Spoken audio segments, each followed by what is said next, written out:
남을 판단하지 말라라는 말씀으로 하나님 말씀 증거하도록 하겠습니다. 우리가 이 로마서 1장에서의 내용과 2장에서의 내용은 연결성을 가지고 있습니다. 어떠한 연결이냐면 1장에서는 일단 이방인들에 대한 죄상을 낱낱이 드러내는 모습을 가지고 있습니다. 그래서 이 로마서 2장을 시작할 때에는 그 죄에 대한 심판이 그러면 그 이방인들에게만 향해 있는가에 대한 부분을 그렇지 않다라는 것으로 시작하고 있어요. 그래서 특별히 1장 이 그러므로를 1장에서 어떤 걸 받고 있는가에 대한 부분이 이게 굉장히 이제 그 의견들이 있어요. 의견들이 있는데 그게 18절 19절의 말씀, 우리가 로마서 1장 18, 19절의 말씀, 하나님의 진노가 불의로 진리를 막는 사람들의 모든 경건하지 않음과 불의에 대하여 하늘로부터 나타나나니 이는 하나님을 알만한 것이 그들 속에 보임이라. 하나님께서 이를 그들에게 보이셨느니라. 그래서 하나님의 진노에 대한 부분, 하나님의 진노가 모든 사람들에게, 그 죄악을 알만한 모든 자들에게 비춰져 있기 때문에, 그러므로 너 남을 판단하지 말아라 라고 이렇게 연결되는 것을 이제 주장하는 사람들도 있고, 그런데 이제 이 부분보다 좀 더 설득력 있는 것은 우리가 앞에 30절부터 28절부터 보시겠습니다.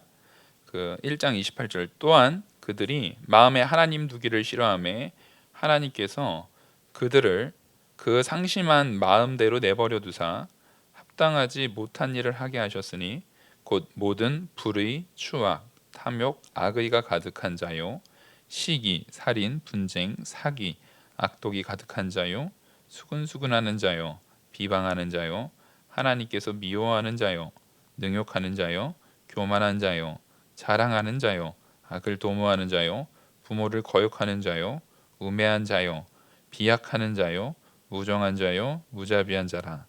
그들이 이 같은 일을 행하는 자는 사형에 해당한다고 하나님께서 정하신 걸 알고도 자기들만 행할 뿐 아니라 또한 그런 일을 행하는 자들을 옳다 하느니라.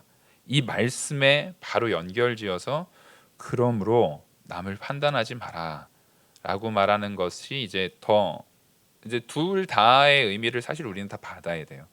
두 가지 의미 전체를 우리가 받아야 되는데, 왜냐하면 1장 18절부터 32절의 같은 맥락 속에서 이방인들이 전부 다 죄의 자리에 놓여 있는 것처럼 그들만 죄의 자리에 놓여 있는 것이 아니라 이 2장 시작에서는 그들을 판단하는, 지금 잘 보셔야 됩니다. 1장 18절부터 32절까지의 내용이 누가 보더라도 죄악된 내용이에요. 그 죄악을 통해서 살아가고 있던 이방인들, 분명히 이방인들을 지칭해서 말하고 있거든요. 근데 그 이방인들이 있는데, 그러면 그들을 논리적으로 판단하고 있는 사람이라고 하는 것은 앞서 1장에서 말했던 사람들과는 어떤 사람들입니까? 다른 사람들이에요. 그들을 향한 판단을 갖고 있는 사람들이에요. 그러니까 이방인들 가운데 그런 죄악들, 특별히 아까 28절부터 32절까지 나타났던 그런 모든 죄악들을 스스로 자각하지도 못하고 스스로 옳다라고 생각하는 그 사람들을 옆에서 바라보면서 아유, 저런 한심한 것들, 저런 죄악이나 짓고 있는, 자기가 죄 지으면서도 죄인지도 모르고 옳다고 생각하는구만, 이렇게 판단하고 있는 자들이 있다라는 거예요. 그래서 2장 1절에서는 이렇게 말합니다. 그러므로 남을 판단하는 사람아, 바로 앞에 대한 내용을 정확하게 가져오고 연결을 하고 있는 겁니다. 누구를 막론하고 내가 핑계하지 못할 것은 남을 판단하는 것으로 내가 너를 정죄함이니 판단하는 내가 같은 일을 행함이니라. 너도 그것과 같은 일을 행하고 있다라는 거예요. 그러니까 지금 분명히 1장은 이방인을 향해서 얘기하고 있는데, 이방인을 향해서 얘기하고 있는 것을 반대의 개념에서, 반대라고 하기보다는 그 외적인, 여기 만약 이방인이 모여 있다고 한다면 그 바깥의 개념에서 이 사람들을 비판하고 있는 사람들이 있다라는 거예요. 근데 그것을 그러면 우리가 누구라고 볼 것이냐, 이게 굉장히 중요합니다. 이 로마서에 대한 내용은 하나님께서 이 주어를 누구로 두고 있느냐에 대한 부분을 찾는 게 굉장히 중요해요. 그래서 일단 1차적으로는 스스로 의롭다라고 생각하는 사람들일 수 있습니다. 로마 안에 있는 스스로 의롭다라고 생각하는 사람들, 그러니까 내 스스로가 도덕적이다, 내 스스로는 도덕적이고 다른 사람들에 비해서 인격의 고매함이 더 뛰어나다라고 생각하는 사람들이 있을 수 있어요. 그들은 그 사람이 이방인이라 할지라도 스스로 도덕적 우위에 있다라고 생각하는 사람들은 그런 죄를 짓고 있는 사람들을 비판하고 판단하겠죠. 예를 들어서 이런 겁니다. 요즘에 워커홀릭이라는 그런 단어들이 최근에 많이 이제 거론되고 있어요. 사람들이 열심히 일을 하는 내용을 통해서 일에 완전히 거의 뭐 빠져 있다, 일에 중독됐다라고 하는 부분을 가지고 우리가 얘기할 수 있어요. 근데 그렇게 하는 사람들은, 더 많은 사람들은 일에 중독돼서 워커홀릭에 빠져서 막 하는 사람들 보면 엄청난 성과를 이뤄내거든요. 예를 들어서 뭐 요즘에 이름만 대면 아는 그 유명한 사람들은 대부분 다 그 경제적으로 부를 이룬 사람들이 유명합니다. 뭐 스티브 잡스 너무 유명하죠. 뭐 페이스북 만든 주커버그 같은 경우는 나이가 아마 저보다도 어릴 거예요. 그래서 너무 유명해요. 그런 사람들이 요즘엔 너무 유명합니다. 이 회사를 세운 사람들, 막 이런 사람들이 너무 유명해요. 근데 보통 그런 사람들을 보면 그 일상의 삶보다 일에 너무 빠져 있어요. 근데 그런 시각에서 바라볼 때 일에 있어서 게으른 사람들, 혹은 상대적으로 좀 덜 열심인 사람들은 여지없이 비판의 대상이 됩니다. 부모가 자녀들에게 얘기할 때도 언제나 그 자녀보다 더 열심히 하는 사람을 대면서 누구 봐라, 누구는 저렇게 열심히 하는데 너는 왜 그렇게 안 하냐, 이렇게 얘기할 수가 있어요. 또 자녀는 반대로 생각하죠. 나보다 더 못하는 애를 생각하면서 아니 쟤는 나보다 더 못하는 애도 있어, 누구에 비하면 나는 훨씬 나은 거야, 이렇게 생각할 수 있어요. 근데 이게 양쪽 다 사실은 같은 거라는 거예요. 같은 죄악 가운데 빠져 있어요. 나보다 더한 사람들은 그 더함이 무언가 결핍이 있어서 강박적으로 그렇게 하는 거라고 판단을 해버려요. 혹은 내가 더 많이 하는 사람은 나보다 덜한 사람에 대해서 저 사람 게을러서 그래, 저 사람 저 한심한 거야, 저렇게 하면 나중에 망해. 근데 이 과정, 이 사실에 대한 부분은 이 사회 속에서는 열심히 하면은 맞아요, 좀 더 잘 살 수 있어요. 좀 게으르면 당연히 그 게으름에 대한 대가를 이 땅에서 치러야 됩니다. 근데 우리는 자꾸만 자기가 선 자리에서 양쪽을 판단해서 생각하려고 해요. 그리고 자기의 가치에 대한 더 좋은 것, 내가 있는 선 자리가 정답이라는 것을 생각하려고 해요. 하지만 성경에서 말할 때는 일에 중독된 것도 죄인 거예요. 일에 중독됨을 통해서 하나님께서 나라는 존재에게 맡기시고 역사하시는 그 참된 가치를 제대로 인지하지 못하고 제대로 그것을 받아서 그 가치대로 살지 못하는 것 자체가 죄라는 거예요. 그리고 하나님께서 우리에게 주신 그 당연한 성도로서의 가치가 있는데 그 가치에 합당하지 못하게 게으르게 살거나 앞서 말했던 그 이방인의 죄와 같이 불의, 추악, 탐욕, 악의 이로부터 시작해서 쭉 나열되고 있는 하나님의 진노를 불러내고 있는 그 죄악들을 짓고 있는 것에 대해서도 하나님께서는 그 절대 가만두시지 않는다는 겁니다. 그래서 우리는 지금 이 본문에서 이 죄악들 속에서 그냥 이방인들이 보다 도덕적인 사람이 상대적으로 나보다 형편없이 살고 있다는 사람들을 판단하면서 말하는 사람도 여기에서 그러므로라는 맥락 속에서 고발을 하고 있는 게 분명합니다. 그리고 또 하나는 분명히 우리가 앞서 1장에서 말하고 있는 내용은 하나님의 진노에 대한 부분이거든요. 하나님의 진노에 대한 부분은 다분히 종교적인 겁니다. 하나님께서 유대교 율법 가운데 그 구약의 율법 가운데 주신 그 죄악들에 대한 나열한 것이지, 하나님이 볼 적에 그 로마 사회 안에서 봤을 때 로마 사회에서 이건 죄다, 이건 죄가 아니다라고 정해놓은 걸 가지고 판단하는 게 아니거든요. 이건 다분히 하나님의 말씀에 근거해서 그 하나님의 그 말씀의 가치인 유대교적인 종교적 가치에 대한 부분을 가지고 판단한 겁니다. 그래서 이 로마서 1장에 대한 말씀을 딱 들었을 때 바울에 대해서 당신 말씀이 맞습니다. 당신 말씀이 정답입니다. 가장 그거의 호응을 딱 1장까지요. 2장 넘어가기 전에 1장 32절까지 말씀만 딱 들었을 때 바울이 정답을 얘기하네. 바울이 깨어있네. 맞아. 그 이방인들, 그 탐욕스럽고 불의하고 악한 자들, 하나님을 알지도 못하면서 스스로 옳다라고 말하는 그놈들, 이렇게 종교성에 갇혀서 종교성에 의해서 그거를 판단하는 사람들을 향해서 바울은 또 말하고 있다는 겁니다.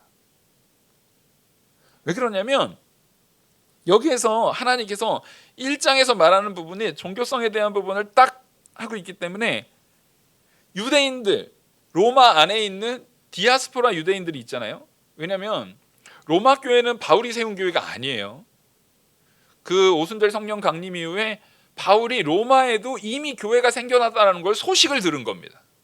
그래서 그들이 혹 잘못된 신앙관에 빠지지 않게 하려고 편지를 써서 보낸 거지 아직 로마를 간 적도 없어요. 그러니까 여기에는 바울뿐만 아니라 어떤 사도도 어떤 사도에 의해서 교회가 생겨난 적이 없어요.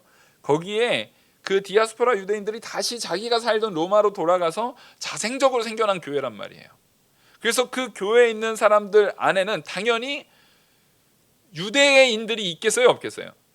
거기에서 오순절 성령 강림 때 말씀을 듣고 돌아가서 교회를 세운 그 유대인들이 있단 말이에요. 근데 그 유대인들, 바로 하나님의 거룩함을 가지고 경건하게 생활해야 된다라는 자기의 확신, 자기의 가치관이 확고히 세워져 있는 종교성에 의해서 똘똘 무장되어 있는 사람들이 바라볼 적에 그 이방인들은 당장에 하나님이 불을 내려서 죽여야 되는 사람들이에요. 소돔과 고모라처럼 싹 밀어버려야 되는 사람이에요. 그걸 볼 때 너무 한심한 거예요, 이들이.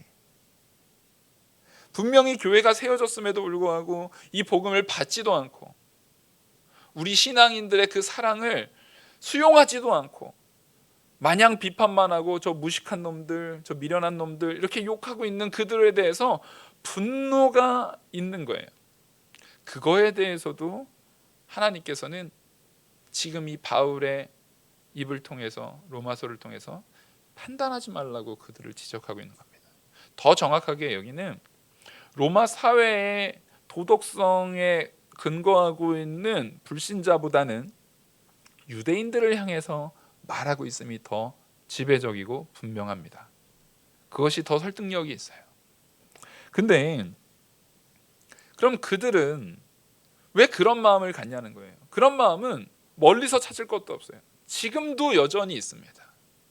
우리가 이 말씀을 준비하면서 저도 신앙생활하면서 입에 제일 많이 했던 이야기, 기도 가운데 이야기했던 것들, 그리고 마음에 생각했던 것들 중에 저 불신자들이 우리에 대해서 함부로 대했던 부분을 언제나 내가 마음에 불편하게 가지고 있지 않았나를 떠올리게 돼요. 그러니까 제가 전에도 한번 말씀 증거하다가 예언을 했던 게, 제가 막 전도를, 개척교회 때 전도를 하고 있는데, 전도를 하고 있으니까 연세 지긋하신 분이, 한 분도 아니에요, 여러분한테 들었어요. 왜 젊은 사람이 할 거 없어서 이런 거나 하고 있어? 라고 말할 때 제가 그 말을 딱 꺼내는 순간에, 분명히 그거 예화를 통해서 하려고 했다라고 하지만 그 말을 딱 꺼내는 순간에 저도 마음속에 생각했고, 혹시 그걸 듣는 우리 성도님들도 아유, 저 불신자 아무것도 모르니까 저런 한심한 소리 하지라는 것을 저도 생각했을 뿐만 아니라 우리 성도님들에게 그것을 생각하도록 내가 강제하지 않았는가라는 것을 오늘 이번에 이 본문을 준비하면서 굉장히 후회하고 회개를 했어요.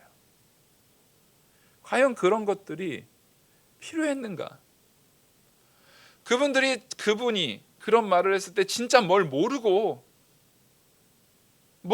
얘기했을 때 오히려 내가 취해야 됐던 마음은 참 내가 하나님의 일을 하는데, 전도하는데 이런 비아냥거림, 이런 터무니없는 대우를 당하는구나 라는 마음을 가질 것이 아니라 그 사람을 향해서 안타까움을 가지고, 하나님, 정말 하나님의 복음이 증거되는 이 일을 얼마나 귀한 것인지 깨닫지 못하고 있는 저분의 마음을 하나님께서 긍휼히 여겨주시고 변화시켜 주시고, 정말 그 마음에 복음이 증거되게 역사하여 주시옵소서라고 마땅히 마음을 가졌어야 되는데, 마땅히 그렇게 생각했어야 되고, 그걸 가지고 우리 신앙인들끼리 서로 대화하는 내용 가운데 그렇게 말한 사람을 희화하는 것이 아니라 정말 내 개인적으로 그 사람에 대해서 얼마나 안타까운 마음을 가지고 기도했는지를 돌이켜보게 됐을 때 하나님 앞에 고개를 들 수가 없었어요. 하나님 사랑과 이웃 사랑이라는 것을 얘기할 때 적어도 그 사람이 저한테는 이웃이 아니었던 거예요. 적어도 그 사람이 나에 대해서 뭘 안다고 저런 말을 해? 라는 마음이 내 안에 분명히 있었거든요. 우리는 신앙생활하면서 내 주변에 그런 사람들이 있습니다. 나에 대해서 어떠한 평가를 할 때 그게 그 사람의 본심이든 농담이었든 어떤 것든 내가 기분 나쁜 딱 그 초점이 딱 있을 때 그걸 견디지 못해요.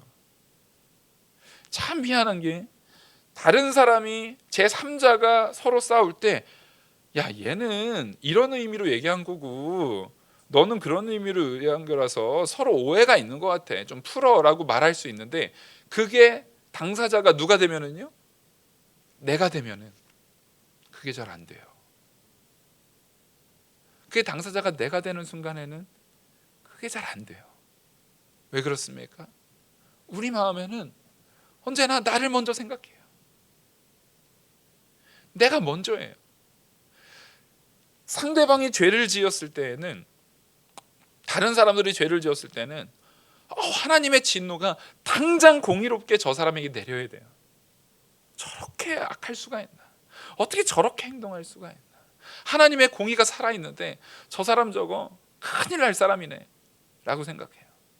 근데 내가 똑같은 그 죄를 지었을 때는 우리는 그 사람의 내면, 그리고 그 사람이 그런 죄를 지었을 때의 모든 과정들에 대한 스토리는 모르잖아요. 모르기 때문에 그 사람에 대해서는 함부로 판단을 하는데, 정작 나에 대해서는 나는 내 내면의 그런 행동들의 원인들을 다 알잖아요. 자기 자신은 있잖아요. 예를 들어서 제가 혀에 혓바늘이 돋았어요. 그래서 발음이 약간 어눌해요. 그러면 다른 분들이 볼 적에는 아유, 저 목사님 발음도 왜 저래? 설교할 때 발음이 왜 저래?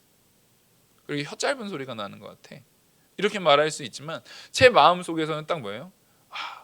나는 내가 기도하다가 하나님 앞에 헌신하다가 혓바늘이 돋아가지고 혀 짧은 소리 나고 이러는 거야 라고, 다른 사람들이 그렇게 함부로 판단하더라도 내 스스로는 자기 자신을 얼마든지 어떻게 합니까? 얼마든지 옹호해요. 얼마든지 스스로 잘 포장해요. 근데 정말로 우리가, 제가 목회를 위해서 기도한다 할지라도 성경에서도 그래요. 금식 기도해도 그 표 내면 돼요, 안 돼요? 표 내지 말라는 거예요. 금식한 거 얼굴에 드러나지 않게 더 이렇게 예쁘게 포장하는 거예요. 더 깔끔하게 하는 거예요. 근데 스스로 하나님의 말씀을 증거해야 될 목회자가 스스로 건강관리를 못해서 그런 육신적인 문제가 생겨서 했으면 그거를 반드시 하나님 앞에 회개해야 될 부분인데, 만약에 그런 얘기를 들었을 때 얼마든지 우리는, 얼마든지가 아니라 항상 누구 편에 먼저 서서 해요? 아니, 내가 기도하다가 힘들어서 그런 거는 알지도 못하고 도대체 나에 대해서 뭘 안다고 그런 판단을 하시는 거야? 이런 생각들을 우리는 너무나 쉽게 갖는다는 거예요. 상대방에 대해서 함부로 판단하는 부분을 너무나 쉽게 가져요. 그것은 왜 그렇습니까? 남에 대해서는 우리가 잘 알지 못하고 나 자신에 대해서는 너무나 잘 알기 때문에 그래요. 우리가 남에 대해서 조금만 이야기를 더 들어보면 그들의 안타까움이 언제나 전해지는 상황은 너무나 많습니다. 쟤 왜 저렇게 행동했어 했는데 그 행동에 이유들이 다 있었던 거예요. 그러니까 시골에서 목회를 하는데 그때 당시에 그 아이가 한 6살에서 7살 정도 된 여자아이였어요. 여자아이였는데 우리 교회를 나왔었습니다.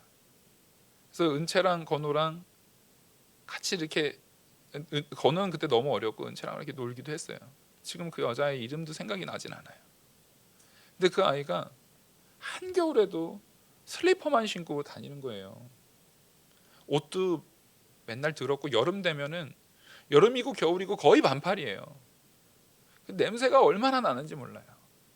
아주 예쁘게 생겼습니다. 근데 머리도 안 감고 세수도 제대로 안 해서 항상 눈곱 껴있고 교회 오면 밥부터 찾아요. 맨날 배고파서 밥부터 찾아요. 그 불쌍한 마음도 있었지만 쟤 정신이 좀 이상한가? 왜 저러고 하지? 그리고 걔가 놀이터에서 은채랑 막, 은채는 더 어렸었으니까 언니 이제 쫓아다니면서 같이 막 놀 때 약간 마음에 걱정도 있는 거예요. 은채가 저런 거 배우면 안 되는데 막 이런 생각도 막 들었던 순간이 있었어요. 근데 나중에 알고 봤더니 그 아이의 어머니가 오빠도 있었는데 둘이 똑같았어요. 그들을 전혀 돌아보지 않고 너무, 일단 집이 너무 가난하고 너무 바쁘고 너무 가난해서 일하고 오면은 쉬기 바쁘고 일하고 오면은 정말 너무 힘들어서 아이들을 챙기지 못하고 또 자기들이 이 시골에서 살면서 너무 못 배우고 상황적으로 도저히 이게 극복이 되지 않는 상황이다 보니까 점점 아이들에 대해서 자기 한몸 결국엔 먹고 사는 거 겨우 그것 때문에 아이들을 돌보지 못한다라는 그 집이 참 불쌍한 집이다라는 것을 알고 나서는 그 아이를 바라보는 시각이 확 바뀌게 되더라고요. 너무 안타까웠어요. 근데 보십시오. 똑같은 상황이에요. 그 아이는 여전히 지저분해요. 여전히 냄새나고 여전히 그러는데 그 가족의 사정을 알았을 때와 알지 못했을 때 우리가 그 아이를 바라보고 판단하는 내용은 너무 달라요. 너무 다른 거예요. 마찬가지로 우리가 남을 판단할 때 남을 판단하는 그 판단 가운데 정말 나 자신에 대해서, 우리는 자신에 대해서 되게 관대하잖아요. 왜냐하면 내가 오늘 예를 들어서 부부싸움을 했다고 치죠. 부부싸움을 했는데 내가 막 부인한테 막 화를 내고 짜증을 냈어요. 짜증을 낸 이유는 내가 회사에서 너무 어려운 일을 당했어요. 너무 말도 안 되는 부당한 일을 당했어요. 그것 때문에 내가 스트레스가 막 여기까지 쌓여 있었어요. 근데 집에 왔더니 아무것도 아닌 걸 가지고 나를 또 건드리는 거예요. 그래서 내가 화를 냈어요. 그러니까 나한테는 지금 내 말 그대로 자기 입장에 대한 부분만 가지고 제가 설명을 한 겁니다. 그럼 나한테는 그 이유와 근거가 충분해요, 안 충분해요? 자기 자신한테는 이유와 근거가 충분해요. 내가 가정을 먹여 살리려고 돈 벌려고 나가서 노력도 하고 애쓰고 힘쓰고 그래서 사람들한테 모욕도 당하고 어려움도 당하고 고통도 당하는 그 상황 가운데서 내가 다 참아내서 여기까지 왔는데 집에 왔더니 그걸 가지고 나한테 또 뭐라 그래? 그러니까 나는 그게 너무 화가 난 거야. 나한테는 모든 것들이 철저하게 나를 포장하고 나를 그 원인에 대해서 그럴 수밖에 없었지 이해할 수 있을 만한 내용들로 가득 채워나가는 거예요. 근데 그거는 누구를 전혀 고려하지 않은 거예요. 상대방을, 아내가 됐든 남편이 됐든 상대방을 전혀 고려하지 않는 거죠. 그 사람한테 내가 오늘 하루 종일 있었던 일이 자동으로 전송이 되나요? 부부 일심동체니까 내가 겪었던 일은 아내도 당연히 머릿속에 뿅뿅뿅 하고 올라오나요 이게? 몰라요. 그런 일이 있었다 할지라도 내가 오늘 너무 힘들었어 이렇게 하는 부분을 가지고 그럼 충분히 부드럽게 대화를 하고 그 문제를 내가 이런 부분을 어떤 부분 때문에 문제가 있었을까라고 서로 많이 말하지 않아요. 사실상 부부를 할지라도 그러지 않아요. 근데 그것을 나는 이런데 상대방에게 다 뒤집어 씌웁니다. 아니 도대체 내 이런 거는 알지도 못하고, 당연히 모르죠. 말을 안 했는데. 당연히 모르죠. 자기 마음속에 있는 걸 어떻게 압니까? 자기 혼자 상상의 나래 속에서 나에 대해서 인정을 해야지, 이해를 해야지. 어떻게 알아요 그거를? 말도 안 되는 걸 요구하는 거예요. 우리는 그것과 마찬가지로 나에 대해서는 그렇게 많이 알지만 남에 대해서는 모른다니까요. 남에 대해서는 몰라요. 그걸 막 함부로 판단하고, 그리고 나에 대해서 많이 아는 것 같지만 정작 자기 자신이 같은 죄악을 짓고 있는지에 대해서는 또 모른다라는 거예요. 예를 들어서 지금 내가 회사에서 요러는 동안 집에서 안 해도 아이들 통해서 혹은 그 집안의 다른 상황들을 통해서 똑같이 스트레스를 계속 받고 있었을지 어떻게 알아요? 그래서 그것 때문에 거의 꼭대기까지 올라왔는데 남편이 일하고 딱 돌아와서 한다는 얘기가 퉁명스러워요. 집에서 이 문제가 있으니까 자녀 문제가 있어서 얘기를 했더니 그거 가지고 또 퉁명스러워요. 그래서 오늘 내가 이렇게 있었던 일을 하나도 몰라보고 어떻게 나한테 저렇게 말할 수가 있어 하면서 서로 그럴 수가 있는 거예요. 여러분, 우리는 남에 대해서 판단한다라고 할 때 남이라는 걸 알아야 돼요. 우리가 하나님께서 판단하지 말라고 하는 그 사람이 남이라는 걸 알아야 돼요. 남이란 얘기는 나와 상관없는 사람이기 때문에 하나님이 남이라고 지칭한 게 아닙니다. 내가 그 사람의 마음의 내면까지 알 수 없다라는 의미에서의 남이라는 거예요. 그래서 하나님께서는 나 아닌 이웃에 대해서 하나님을 사랑하는 것처럼 사랑하라는 거예요. 내가 아닌 다른 사람을 그만큼 사랑하라는 거예요. 남이기 때문에, 내가 아니기 때문에. 자기 자신은요, 자기 스스로 많이 사랑해요. 근데 내가 아니기 때문에 그 사람에 대해서 더 사랑하라는 거예요. 왜요? 사랑해야 판단하지 않아요. 정말로 내가 깊이 사랑하면 판단이 아니라 이해로 나갑니다. 판단이 아니라 왜 그랬을지 궁금해합니다.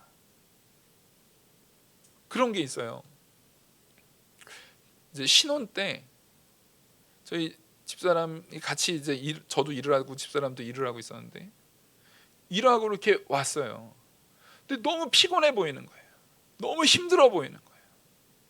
너무 힘들어 보여서 그때는 나도 피곤하지만 그 피곤해 보이는 게, 이제 갓 신혼이니까 나 피곤한 거는 아랑곳도 안 하고 아내 피곤해 보이는 게 너무 막 눈에 들어오는 거예요. 왜 그래? 힘들었어? 무슨 일 있었어? 얼마나 힘들었길래 그래?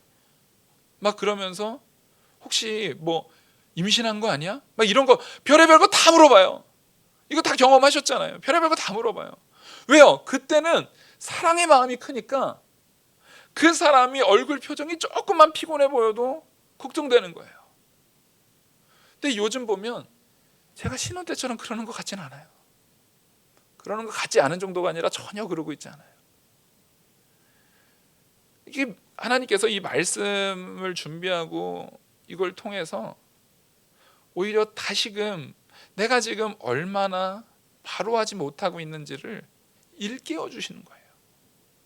우리가 나 아닌 다른 사람에 대해서 얼마나 이해하려고, 얼마나 사랑의 마음으로 바라보고 있는지라는 거예요.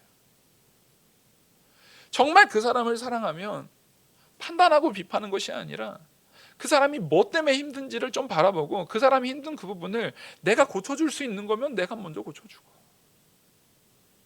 내가 덜어줄 수 있는 일이면 그 사람이 하기 전에 먼저 그거 해주고, 내가 충분히 커버해줄 수 있는 일이면 그 사람이 그것 때문에 문제가 생기기 전에 내가 그 부분을 먼저 해결해주고, 얼마든지 할 수 있는 거 아닙니까? 근데 그게 왜 안 돼요? 왜 판단해요? 왜 저거 안 했어?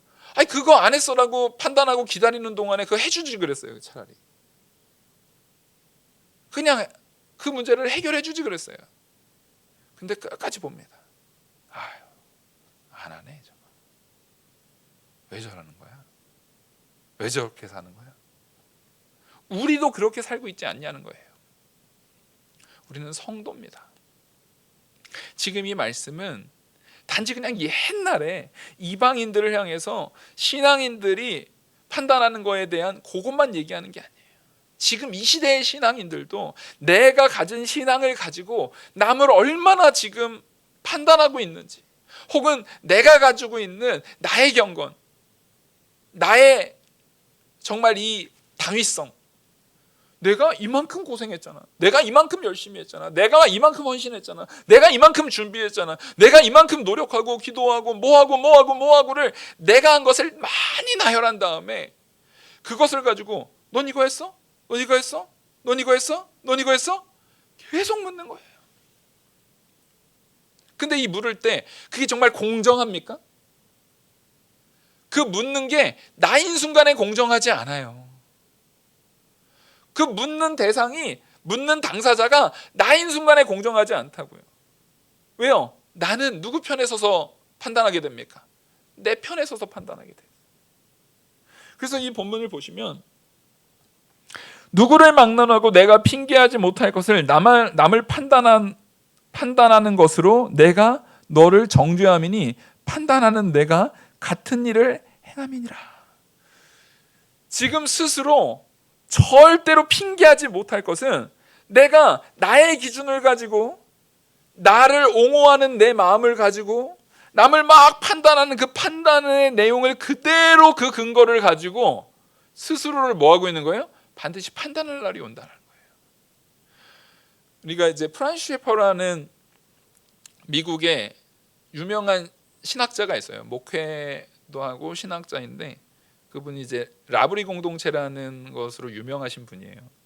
그분이 기독교 세계관 쪽에서는 가장, 좀 미국 안에서는 가장 유명하고 가장 원론적인 가치를, 가장 많은 인사이트를 준 사람, 신학자 중에 한 명입니다.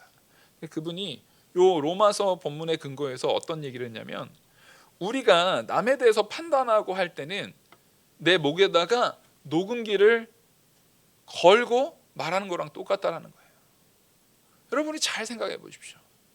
내가 남에 대해서 판단하고 얘기할 때 그거를 하나님께서 우리 목에 걸어놓은 눈에 보이지 않는 녹음기가 있다라는 거예요. 거기에 다 녹음이 되고 있다라는 거예요.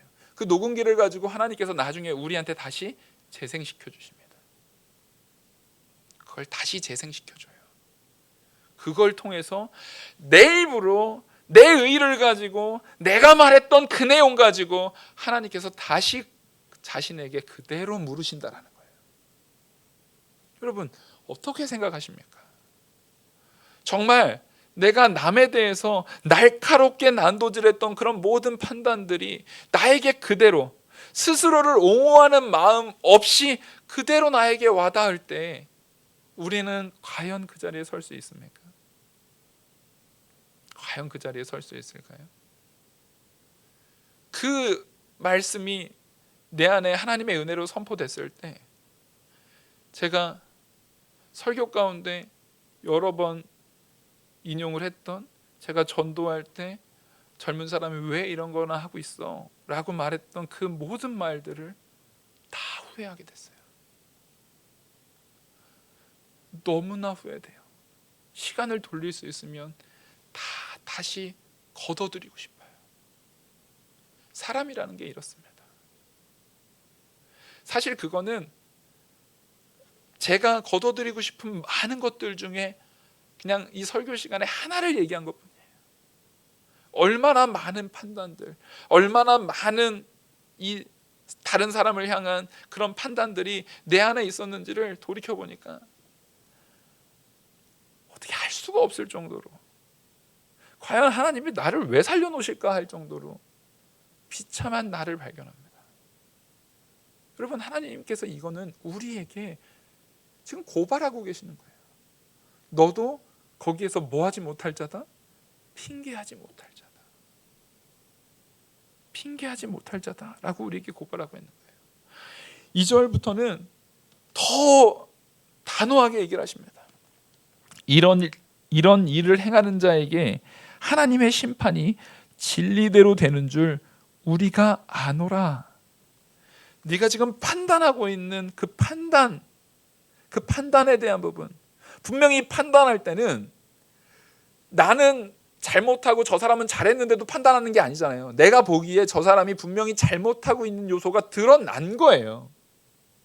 분명히 잘못한 요소가 드러난 건데도 불구하고 그것을 판단하고 있을 때 하나님께서 그 판단하는 사람에게 하나님께서 그 심판, 하나님의 심판이 진리대로 드러난다라는 거예요.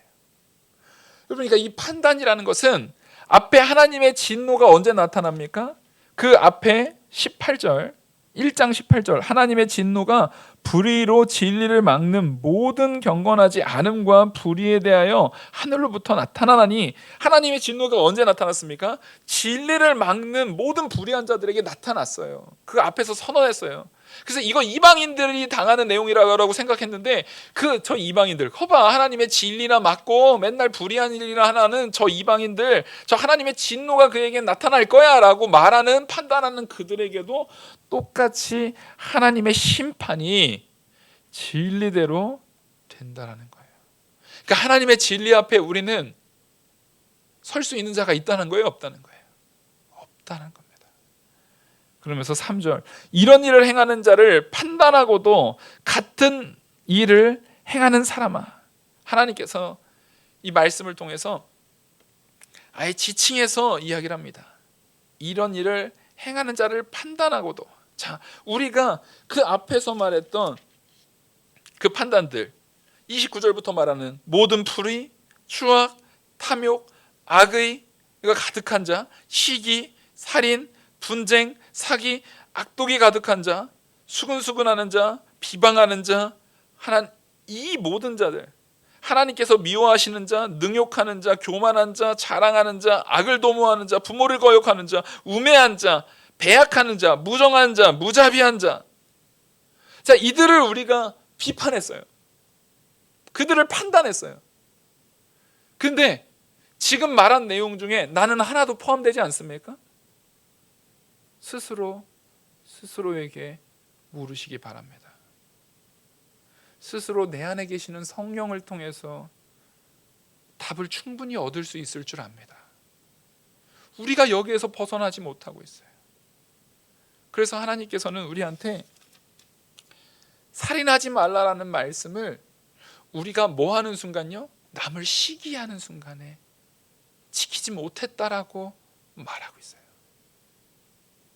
우리가 얼마나 죄악 가운데 완전히 무능하게 노출되어 있는지를 하나님께서 항상 말씀을 통해서 말하고, 우리가 전적 무능하고 타락하고 부패한 자임을, 의인은 없나니 하나도 없는 자이고 생각하는 거나 모든 마음에 품는 것이 죄될 뿐인 것을 우리에게 드러내고 계세요. 그런데 우리는 그런 내용을 하나님께서 다시금 우리한테 물으실 때 변명할 수 없을 만큼의 죄인임에도 불구하고 마음껏 남을 판단합니다. 마음껏 남에 대해서 함부로 말해요. 특히 내가 종교인이라고, 신앙인이라고, 나는 기독교인이기 때문에 불신자들에 대해서는 또 얼마나 마음껏 비판합니까? 요즘은 대결 구도가 됐어요. 성도들은 불신자에 대해서는 마음껏 저주해도 되는 것처럼 돼 있어요. 불신자들이 언제나 성도를 저주했어요. 개독교라고 하는 거 제가 어렸을 때부터 많이 들었습니다. 근데 성도가 다른 건 뭐예요?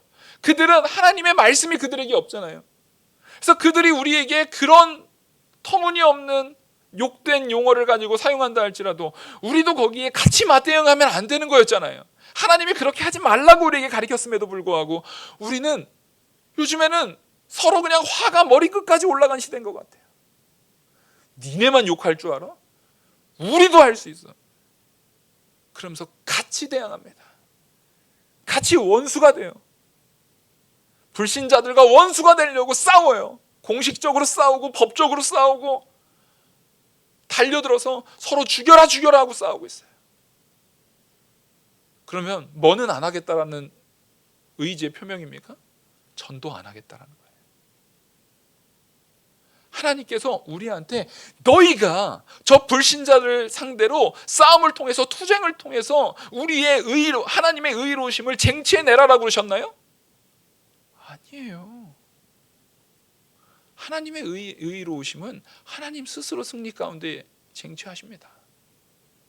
하나님께서는 우리에게 하나님 사랑하듯이 이웃을 사랑하래요. 그 이웃은 불신자들까지 포함이에요. 그 사랑 가지고 땅끝까지 이르러 뭐 하래요? 복음 전하래요. 사랑 없이 투쟁하면서 무슨 복음을 전합니까? 투쟁하려니까 우리 기독교인들만 더 똘똘 뭉쳐서 우리끼리 힘을 합쳐서 저 불신자들을 다 죽여나가요? 따로 나라 하나 만들까요? 그러면 행복할까요?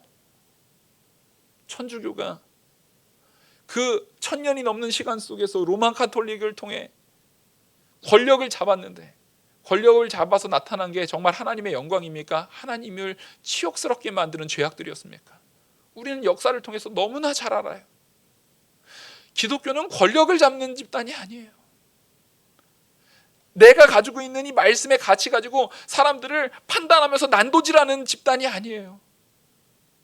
우리는 먼저 그 말씀의 내용을 가지고 나도 똑같이 이런 죄악 가운데 있는데도 불구하고 하나님께서 나를 사랑하셔서 우리 주 예수 그리스도를 보내셨구나의 감사함으로, 감화됨으로 하나님 앞에 나오는 자들이에요. 내가 그렇게 은혜를 입었으면 누구에게도 그 은혜가 입혀져야 됩니까? 그 불신자들에게도 은혜가 나아가야 돼요. 그 불신자에게도 우리의 사랑이 증거돼야 돼요. 하물며 같은 성도 안에서는 어떻겠습니까? 더욱이에요. 더욱 더. 나랑 생각이 좀 안 맞을 수 있어요. 좀 안 맞으면 어때요? 그게 싸울 일입니까? 그게 분쟁할 일입니까? 그게 마음이 서운할 일입니까? 아니죠. 이해될 내용이에요.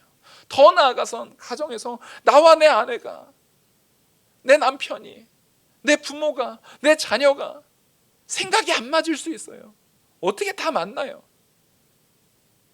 근데 그것은 싸울 일이 아니라 서로 사랑해야 될 내용이죠. 더 사랑해서 너는 어떻게 맨날 그렇게 그 모양으로 사냐라고 판단할 것이 아니라, 혹시 우리 가정 안에서 내가 더 기도하지 않으므로, 내가 더 말씀대로 순종하는 삶을 살지 않으므로, 내가 하나님 닮아나가는, 그리스도를 닮아나가는 모습의 부족함으로 인해서, 혹은 내가 저 아이를, 내 남편을, 내 아내를, 내 부모를 사랑하는 마음의 부족함으로 인해서 이런 문제들이 나타나진 않았는지 오히려 돌이켜봐야 되는 겁니다. 판단으로 나가는 것이 아니라 사랑으로 나가야 된다는 거예요. 하나님께서는 이렇게 말합니다. 4절, 혹 내가 하나님의 인자하심이 너를 인도하여 회개하게 하심을 알지 못하여 그의 인자하심과 용납하심과 같이, 용납하심과 길이 참으심이 풍성함을 멸시하느냐. 지금 이거 잘 보셔야 돼요. 하나님이, 내가 지금 막 판단하는 사람들한테 말하는 거예요. 내가 하나님의 인자하심이 너를 인도하여 회개하게 하심을 알지 못하여. 지금 너한테 하나님께서 말씀하시는 것은 뭐라는 거예요? 회개하게 하려고 기다려준 거거든요. 정말 우리가 의로워서 기다려준 게 아니라, 정말 우리가 남보다 뛰어난 존재이기 때문에 넌 잘하니까 한번 기다려줄게가 아니라, 우리도 똑같이 죽을 죄인인데도 불구하고 하나님의 인자하심과 긍휼하심으로 우리를 오래 참아주심으로 우리한테 뭐 할 기회 주려고요? 회개할 기회 주려고 너 기다려주는 건데, 또 그거 지금 알지 못해서 그의 인자하심과 용납하심과 길이 참으심, 하나님이 나를 향해서 참아주신 그것들을, 그 풍성함을 오히려 멸시하고 있지 않느냐. 하나님이 지금 나에 대해서 참아주신 것을 스스로 높아져서 나는 스스로 괜찮은 사람이라서 하나님이 나한테 이렇게 인정해 준 줄 알고 하는 것은 지금 누굴 멸시하고 있는 거예요? 하나님을 멸시하고 있는 거예요. 하나님의 오래 참으심을 멸시하고 있는 거예요. 내가 지금 남을 판단하고 있는 모습 자체가 하나님을 멸시하고 있는 일이라는 거예요. 하나님은 지금 왜 바로 예수 그리스도께서 십자가에 못 박혀 죽으시고 부활하시고 승천하신 이후에 바로 이 땅에 심판을 내리시지 않으시고 지금까지 주셨을까요? 바로 우리를 위해서입니다. 우리 한 명 한 명이 하나님 앞에 회개할 기회를 주시기 위해서예요. 그걸 위해서 우리가 그 시간들을 하나님의 은혜 가운데 지금 은혜로 누리고 있는 거예요. 오래 참으신 가운데 은혜로 누리고 있는 거예요. 그걸 기억하셔야 돼요. 마지막 5절 보시겠습니다. 다만 내 고집과 회개하지 아니한 마음을 따라 진노의 날 곧 하나님의 의로우신 심판이 나타나는 그날에 임할 진노를 내게 쌓는도다. 남을 판단하는 것이 어떤 건지를 5절에 정확하게 보여주고 있습니다. 스스로 죄인임을, 스스로 자기를 바로 알지도 못하고 남을 판단하고 있는 사람은 자기 고집과 자기 회개하지 않은 마음대로 하나님의 진노의 날, 하나님의 의로운 심판 때까지 하나님의 진노, 앞에서 1장 18절 이방인들에게나 갈 것 같은 그 심판의 진노를 자기 머리에 지금 쌓고 있는 거예요. 여러분, 지금 내 입술로 누군가가 판단하셨습니까? 누군가 내가 함부로 정죄하고 함부로 재단하고 함부로 판단하셨다면 지금이 기회입니다. 바로 회개하셔야 돼요. 지금부터 꾸준히 회개하면서 다시는 판단의 자리에 가지 않게, 남을 함부로 정죄하는 자리에 가지 않으려고 애를 쓰셔야 됩니다. 우리가 지금 해야 될 것은 하나님 앞에 철저하게 회개하는 거예요. 고집을 버려야 돼요. 나만 옳다라는 고집을 버리십시오. 도대체 내가 옳아봤자 얼마나 옳아요? 내가 지혜로워봐야 얼마나 지혜롭습니까? 정말 내가 정답을 갖고 있습니까? 하나님 앞에 내가 정답이고 내가 진리라고 말할 수 있습니까? 정말 내가 갖고 있는 생각이 모든 신학서적 가운데 다 해답을 갖고 있는 정답을 갖고 있나요? 책을 보셨으면 얼마나 보셨어요? 말씀의 연구하셨으면 얼마나 하셨어요 도대체? 아니 칼빈마저도 내가 아는 것이 정말 아무것도 아닌 한 스푼의 가치도 안 된다라고 하는데 도대체 그 칼빈보다 우리가 뛰어납니까? 도대체 우리가 뭘 얼마나 안다고 그렇게 판단합니까? 하나님은 우리한테 말합니다. 판단하는 자들에게 말합니다. 고집을 버리고 회개하라고요. 여러분, 우리가 내가 지금까지 잘못 생각했던 그런 고집스러운 회개하지 않는 하나님을 멸시하는 판단의 죄악들, 남보다 내가 더 나은 줄 착각했던 그 많은 것들을 우리가 하나님 앞에 철저히 회개하고 바로 서는 우리 영화교회 성도님이 되기를 간절히 소망합니다. 기도하시겠습니다. 은혜와 사랑이 많으신 하나님 아버지, 지혜 없으면서 하나님을 알지도 못하면서 바로 깨닫지도 못하면서 스스로 지혜 있다라고 생각했던 나의 시간들을 회개합니다. 하나님 앞에 철저히 회개하고 남을 판단하는 자가 아니라 오히려 하나님의 말씀대로 사랑하는 자가 되게 우리를 주장하여 주시옵소서. 하나님 사랑으로, 남을 사랑함으로 더욱더 그 안에 정죄함이 아니라 모든 열심을 다해서 사랑하는 자들로 우리가 변모되게 하여 주시옵소서. 그래서 더 이상 우리 머리 위에 하나님의 진노를 쌓는 자들이 되지 않도록 우리를 불쌍히 여겨 주시옵소서. 이 모든 말씀 살아계신 우리 주 예수 그리스도의 이름으로 기도 올리옵나이다. 아멘.